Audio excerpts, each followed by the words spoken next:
안녕하세요. 오래도록 마음과 삶에 대한 이야기를 나눠온 사람입니다. 오늘도 여러분과 함께 붓다의 가르침이 담긴 한 이야기를 살펴보려고 해요. 이번에 나눌 주제는 50대 이후 외로움을 어떻게 즐길 수 있을까? 입니다. 이 이야기를 끝까지 들으시면 마음이 한층 더 맑아지고 스스로를 돌아보는 데에 도움이 되실 거예요. 조금이라도 마음의 울림이 전해진다면 꼭 채널 구독해 주시면 감사하겠습니다. 그럼 시작해 볼게요. 옛날 인도의 메마른 땅에 자리 잡은 어떤 도시가 있었습니다. 그곳은 많은 상인들이 오가며 물건을 사고 파는 곳이었고 자연스레 부가 모이는 중간 지점으로 번성하고 있었죠. 그 도시에는 비크람이라는 이름의 상인이 있었습니다. 그는 젊었을 때부터 상업에 재능이 있었고 많은 재물을 모아 주변 사람들에게도 눈에 띄는 존재였어요. 그런데 그의 마음속 깊은 곳에는 알 수 없는 허전함이 늘 자리하고 있었습니다. 어느 날 비크람은 자신의 화려한 정원에서 홀로 앉아 있었습니다. 널찍한 땅에 가득 심어진 꽃들은 흐드러지게 피었고 작은 새들이 맑은 소리를 내며 날고 있었지만 그 아름다운 풍경조차 그의 마음을 달래주지는 못했어요. 자식들은 다 자라서 집을 떠나 제 갈 길을 가고 아내도 바빠서 함께하는 시간이 줄었으며 예전처럼 자주 만나던 친구들도 각자 삶에 치여 점점 소식을 주고받지 못하고 있었습니다. 이렇게 재산도 많고 가족도 있는데 왜 이토록 외로울까? 그는 한숨을 내쉬며 텅 빈 하늘을 올려다보았고 그 눈빛엔 어딘가 허무함이 스쳐갔습니다. 그러던 어느 날 비크람은 상업거래를 위해 근처 마을로 향했습니다. 북적이는 장터를 지나가던 중 그의 눈에 마을 광장 한가운데 모여있는 사람들이 들어왔어요. 중앙에는 한 스님이 조용히 앉아 있었고 나이를 막론한 이들이 그 곁에서 고요히 이야기를 듣고 있었습니다. 왠지 모르게 그 광경에 이끌린 비크람은 가까이 다가갔죠. 스님은 주변의 소란을 전혀 개의치 않는 듯 그 자체로 아주 잔잔했습니다. 비크람은 광장 한편에 자리를 잡고 그 스님의 목소리를 듣기 시작했습니다. 여러분, 마음이란 참으로 묘한 것입니다. 우린 흔히 바깥 세상에만 시선을 두고 정작 자기 안을 들여다보는 것을 잊어버리곤 해요. 외로움을 두려워하는 것은 사실 자기 자신을 잘 알지 못하기 때문입니다. 스님의 목소리는 낮고 부드러웠지만 그 안에 묵직한 힘이 느껴졌습니다. 비크람은 마치 자신을 향해 하는 이야기처럼 들려서 가슴이 뭉클해졌어요. 잠시 후 스님의 말씀이 끝나자 사람들은 머리를 숙여 인사한 뒤 흩어졌습니다. 그런데 비크람은 발길이 떨어지지 않았습니다. 그는 스님 앞으로 다가가 조용히 말을 건넸죠. 실례합니다만 잠시 말씀을 들어도 될까요? 그 스님의 이름은 붓다였습니다. 붓다는 온화한 미소를 띠며 고개를 끄덕였습니다. 물론이지요. 무언가 고민이 있어 보이시는군요. 비크람은 깊은 숨을 내쉬고 마음속 이야기를 털어놓았습니다. 저는 성공한 상인으로 살아왔습니다. 재물도 있고 가족도 있는데 제 마음은 좀처럼 채워지지 않아요. 특히 요즘엔 외로움에 짓눌릴 것만 같습니다. 붓다는 잠시 눈을 감고 비크람이 꺼낸 말을 그대로 품어주는 듯하더니 천천히 입을 열었습니다. 외로움을 느끼는 것은 잘못이 아닙니다. 그것은 마음이 무언가를 찾고 있다는 신호지요. 하지만 그 원인을 자꾸 바깥에서 찾으려 하기보다는 스스로의 내면을 살펴보는 일이 훨씬 중요합니다.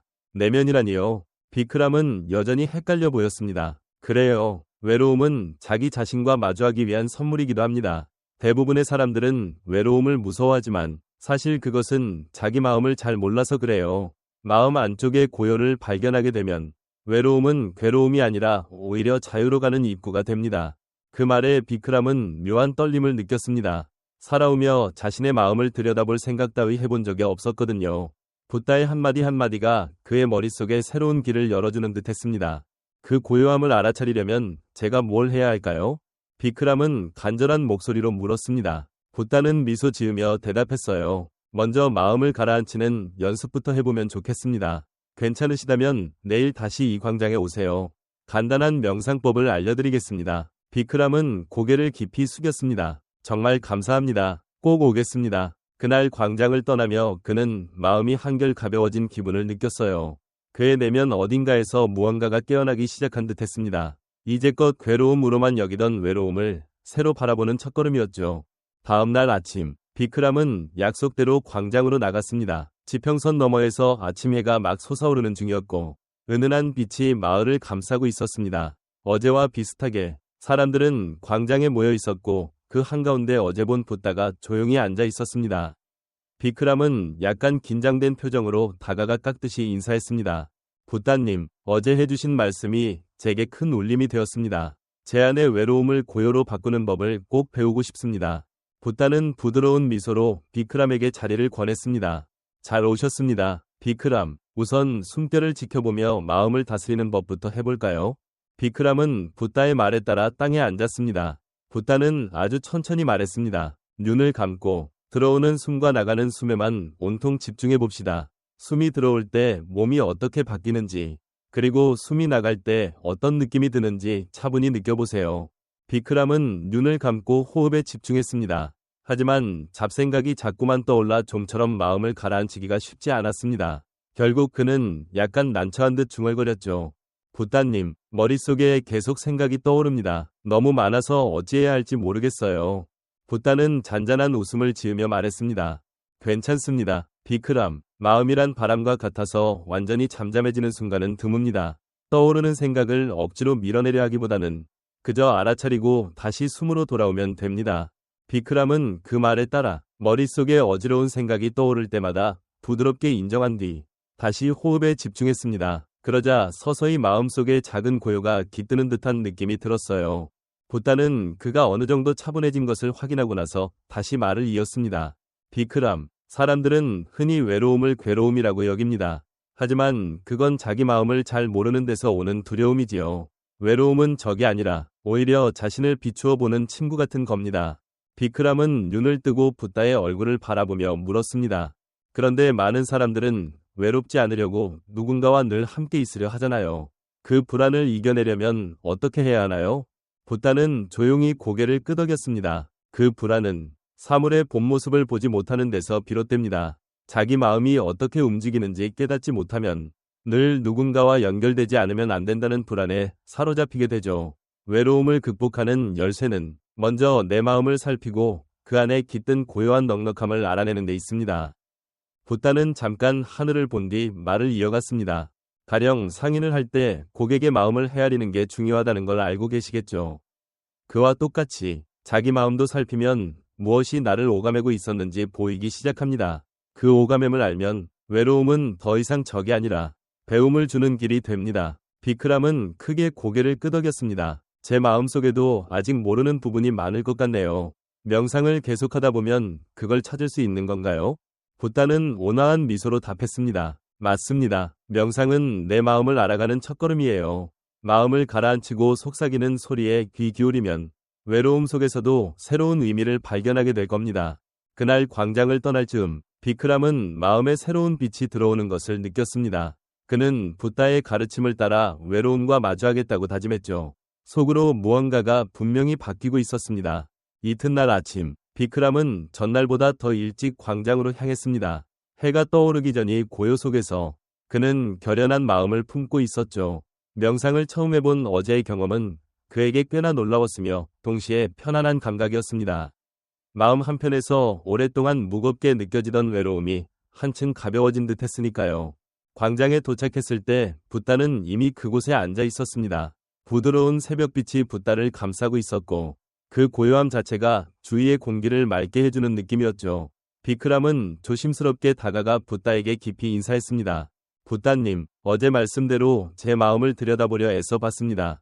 그런데 제 안에는 온갖 욕망과 집착이 떠올랐고 그것을 없애지 못했습니다. 어떻게 하면 이 사슬에서 벗어날 수 있을까요? 붓다는 조용히 눈을 감고 짧게 끄덕인 뒤 말했습니다. 그건 자연스러운 일입니다. 사람 마음에는 욕망과 집착이 자리하고 있고 그것이 괴로움의 씨앗이 되지요. 하지만 그걸 완전히 없애야만 하는 건 아닙니다. 그보다는 그런 마음을 알아차리고 놓아주는 법을 익혀야 합니다. 놓아준다. 그게 무슨 뜻인가요? 비크람은 여전히 어리둥절한 얼굴이었습니다. 붓다는 잔잔한 미소로 답했습니다. 욕망이나 집착을 끊어버리는 게 아니라 거기에 매달리지 않는 마음을 갖는 거예요. 예컨대 재물이나 지위에 집착하면 그것을 잃을까 봐 두려워하게 되죠. 그 두려움이 바로 외로움과 불안을 낳습니다. 하지만 재물이나 지위에 대한 집착을 내려놓으면 혹시 잃게 되더라도 마음이 흔들리지 않는답니다. 비크람은 눈앞이 트이는 듯했지만 여전히 고민스러운 표정을 지었습니다. 하지만 저는 상인입니다. 장사를 하다 보면 부와 성공을 어느 정도 추구할 수밖에 없다고 생각해왔는데 그 마음을 완전히 버리기는 쉽지 않을 것 같아요. 붓다는 부드럽게 고개를 끄덕였습니다. 재물이나 성공 자체가 나쁘다는 뜻은 아닙니다. 다만 그것에 얽매여서 스스로를 옥죄고 있는지를 아는 게 중요해요. 집착을 놓아버리면 재물이나 성공이 있어도 없어도 마음은 평온할 수 있지요. 그러면서 붓다는 주위를 둘러보더니 길가에 떨어진 작은 나뭇가지를 하나 주워 비크람에게 내밀었습니다. 비크람, 이 가지를 손에 쥐어보세요. 비크람은 그 가느다란 가지를 손에 쥐었습니다. 별다른 특징 없는 가벼운 나뭇가지였죠. 붓다는 말을 이었습니다. 이번엔 그걸 꽉 쥐고 계세요. 계속 힘을 주어 잡고 있어 보세요. 비크람이 힘을 주어 쥐고 있으니 얼마 지나지 않아 손의 통증이 느껴지면서 불편해졌습니다. 손이 아프시죠? 붓다는 나직이 말했습니다. 이게 곧 집착과 비슷합니다. 무언가를 꽉 붙들고 놓지 않으면 결국 그건 나를 아프게 만들어요. 자, 이제 그걸 놓아보세요. 비크람은 살며시 손을 펴서 가지를 떨어뜨렸습니다. 그 즉시 손의 통증이 훨씬 가벼워졌습니다. 이게 바로 놓아준다는 뜻입니다. 붓다는 잔잔한 목소리로 말했습니다. 쥐고 있던 것을 손에서 떼어내면 마음의 여유가 생기고 그 여유가 평온과 기쁨을 가져다 줍니다. 비크람은 가슴 깊이 이 가르침을 새겼습니다. 재물과 성공을 잃을까 봐 늘 두려워했던 자신의 모습이 선명하게 떠올랐지요. 하지만 붓다의 말대로라면 그것들로부터 벗어날 길이 있다는 걸 알게 되었습니다. 붓다님, 저도 이 가르침을 실천해서 제 마음을 묶는 사슬들을 하나씩 풀어내고 싶습니다. 비크람은 깊이 머리를 숙여 고마운 마음을 전했습니다. 그날 오후, 비크람은 다시 도시로 돌아가면서 마음 한가운데 환한 빛이 피어오르는 걸 느꼈습니다. 그토록 괴롭던 외로움 속에서 새로운 문을 여는 열쇠를 손에 넣은 기분이었죠. 그 시작은 작았지만 집착을 내려놓는 순간이었습니다. 그로부터 며칠이 지난 어느 날, 비크람은 장사차 또 다른 마을로 가던 중 허름한 오두막에 사는 노인을 만났습니다. 노인은 발을 심하게 다친 채로 누가 보더라도 도움이 절실해 보였습니다. 비크람은 망설이지 않고 다가가 조심스레 물었습니다. 어르신, 발이 많이 다치신 것 같은데 제가 좀 도와드릴까요? 노인은 살짝 놀란 얼굴로 비크람을 바라보다가 곧 부드럽게 웃었습니다. 고맙네. 오랫동안 누구 한 사람 찾아오지 않아 혼자 지냈지. 이렇게 말 걸어주는 사람도 없었는데. 비크람은 노인을 오두막 안으로 부축해드리고 근처 샘에서 물을 떠와 발을 씻기고 치료해 주었습니다. 그동안 노인은 자신의 지난 이야기를 들려주었어요. 예전에 자신도 부유한 상인이었지만 가족을 모두 잃고 재산도 포기한 뒤 지금은 이곳에서 홀로 지낸다고요. 외로움이란 때때로 너무 무거워서 견디기 힘들 때가 있지. 하지만 자네 같은 이가 나타나주니 그 무게가 조금 덜어지는 것 같구먼. 노인의 말을 들으며 비크람은 붓다가 말했던 자비, 남을 헤아리는 마음, 명상을 떠올렸습니다. 남을 생각하고 보살피는 마음이 곧 자신의 외로움을 치유하는 길이 될 수 있다는 깨달음이 다시금 떠오른 것이죠. 저도 한때 외로움 때문에 힘들었습니다. 그런데 붓다라는 분을 만나면서 제 마음을 다스리는 법을 조금씩 배웠어요. 남을 돕는다는 게 결국 나 자신을 돕는 길이기도 하다는 걸 알게 됐습니다. 노인은 호기심 가득한 표정으로 물었습니다. 그 붓다라는 분 이야기를 좀 더 해줄 수 있겠나? 비크람은 고개를 끄덕이며 자신이 직접 듣고 배운 붓다의 가르침을 차근차근 전했습니다. 외로움을 무서워하지 않고 받아들이면 자유로워질 수 있다는 생각, 그리고 집착을 놓고 다른 사람에게 따뜻한 마음을 보내면 괴로움이 옅어진다는 점 등등. 노인은 여러 번 고개를 끄덕이며 진심으로 귀 기울였습니다. 그날 밤, 비크람은 노인의 오두막에서 함께 머물며 작게 흔들리는 등불 아래에서 두 사람은 인생의 괴로움과 붓다의 가르침에 대해 한참을 이야기했습니다. 노인은 비크람이 보여주는 잔잔한 평온과 따뜻한 태도에 깊이 감동했고 자신도 그런 삶을 살아보고 싶다고 말했지요. 다음 날 아침, 비크람은 길을 떠나기 전 노인에게 말했습니다. 외로움은 우리를 성장하게 해주는 소중한 시간이기도 합니다. 혹시 또 마음이 무거워지면 눈을 감고 조용히 숨쉬는 것에 집중해보세요. 그리고 자기 안의 고요함에 살며시 귀 기울여보시면 좋겠습니다. 노인은 고개를 깊이 숙였습니다. 고맙네, 비크람. 덕분에 나도 새로 살아볼 용기를 얻었어. 마을로 돌아가는 길, 비크람은 가슴속이 따스해지는 걸 느꼈습니다. 다른 사람에게 마음을 쓰는 일이야말로 외로움을 즐기는 방법 중 하나라는 것을 온몸으로 깨달은 순간이었죠.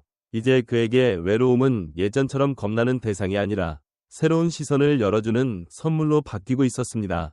그날 광장으로 돌아간 비크람은 붓다 앞에 다시 앉아 감사한 마음을 전했습니다. 붓다님, 어제 한 노인을 도울 기회가 있었는데 그 과정에서 남을 생각하는 마음이 제 외로움을 얼마나 가볍게 만드는지 절실히 느꼈습니다. 외로움이 사라지는 순간이 있더군요. 붓다는 부드러운 눈빛으로 말했습니다. 멋진 일이군요. 비크람, 남에게 따뜻함을 전하는 자비로운 마음은 자기 속의 자유를 더 크게 합니다. 그렇게 외로움은 빛이 될 수 있어요. 앞으로도 그 마음을 잃지 않고 더 깊이 배워가시길 바랍니다. 비크람은 다시 한번 고개를 숙였습니다. 그 순간 자신이 외로움을 즐기는 길을 서서히 터득하고 있다고 확신했죠. 마음속에 퍼지는 고요와 따뜻함을 느끼며 또 한 번 새로운 하루를 맞이하게 되었습니다. 그 뒤로 비크람의 날들은 외로움을 대하는 새 관점 덕분에 더욱 풍요롭게 채워졌습니다. 그는 광장에서 배운 붓다의 가르침을 생활 속에서 실천하며 외로움을 피하기보다는 맞이하고 즐기는 법을 조금씩 익혀나갔습니다. 어느 고요한 아침, 비크람은 마을 너머 언덕에 올라 넓게 펼쳐진 풍경을 바라보고 있었습니다. 초록 들판과 구불구불 흐르는 강이 내려다 보였고 멀리 작은 마을 굴뚝에서 연기가 피어오르는 모습도 보였지요. 그 풍경을 보는 것만으로도 비크람의 마음은 온화해졌습니다. 고요한 곳엔 말로는 다 못 담을 넉넉함이 있구나. 비크람은 이렇게 중얼거리며 내면에서 번지는 평온을 음미했습니다. 그때 붓다의 말씀이 문득 떠올랐습니다. 고요 속에서야말로 진짜 풍요를 만난다. 그 의미를 곱씹으며 광장으로 돌아간 비크람은 언제처럼 붓다가 사람들에게 이야기를 전하는 자리에 조용히 함께 앉았습니다. 그날 붓다는 마음의 고요와 자연이 주는 조화에 대해 말했죠. 우리는 흔히 바깥 세상 소리에 묶여 삽니다. 하지만 마음을 밖이 아닌 안쪽으로 돌려보면 그 안에 잔잔함이 깃들어 있어요. 이 잔잔함을 알아차리면 외로움은 두려운 게 아니라 마음의 양식이 됩니다. 이야기를 마친 뒤 비크람은 붓다에게 궁금한 점을 물었습니다.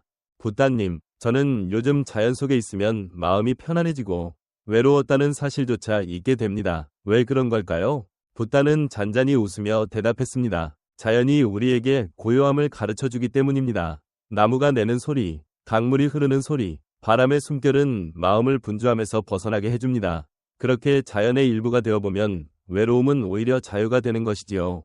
비크람은 그 말을 깊이 새기며 되물었습니다. 일상에서도 그 고요를 계속 이어가려면 어떻게 해야 하나요? 붓다는 짧게 고개를 끄덕이고 답했습니다. 명상만이 전부는 아닙니다. 하루 중 잠깐이라도 자연 속에서 걸어보거나 나무나 하늘, 바람을 느끼면서 내가 이 자연의 한 부분이구나 하고 깨닫는 시간이 필요합니다. 그러면 마음속에 깃든 잔잔함이 더욱 견고해지고 외로움은 전혀 새로운 의미를 띠게 되죠. 이 말을 들은 비크람은 결심했습니다. 앞으로도 자연 속에서 스스로를 다스리는 시간을 꼭 갖겠다고 말이죠.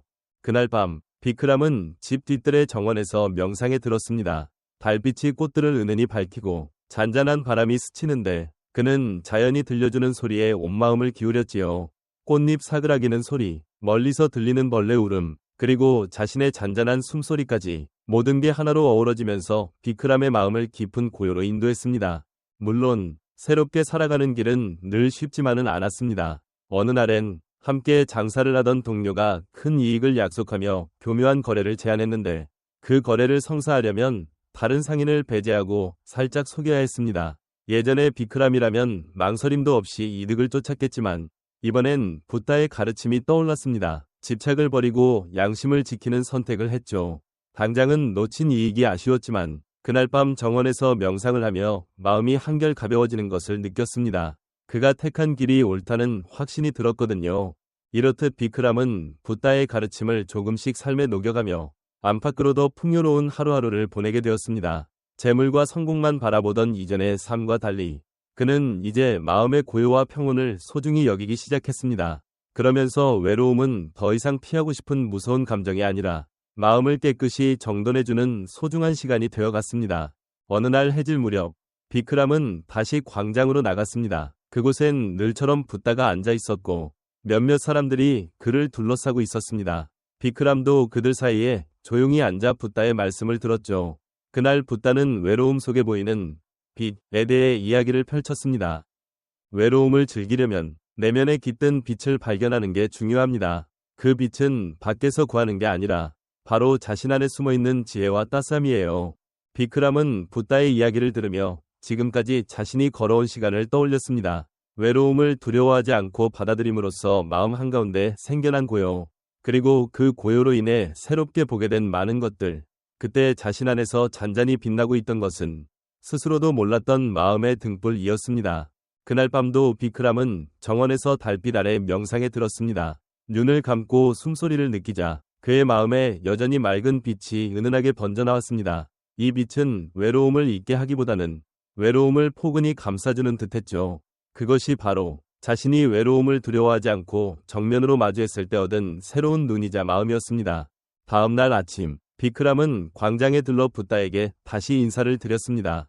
붓다님, 덕분에 저는 외로움 속에서 반짝이는 빛을 찾게 되었어요.